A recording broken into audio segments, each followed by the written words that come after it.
আগামীকালকে 5 সেপ্টেম্বর মাসের 5 তারিখ।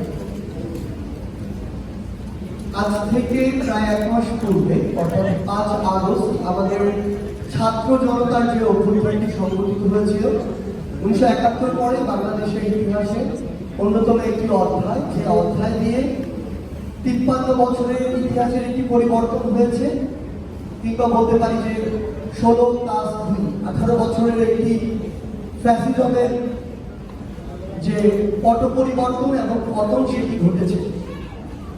আমাদের জায়গা থেকে এখানে বেশ কিছু বিষয় রয়েছে। আসলে আমরা দেখেছি আমাদের এই ছাত্র জনতার অভ্যুত্থানের 1 মাস হয়ে যাচ্ছে।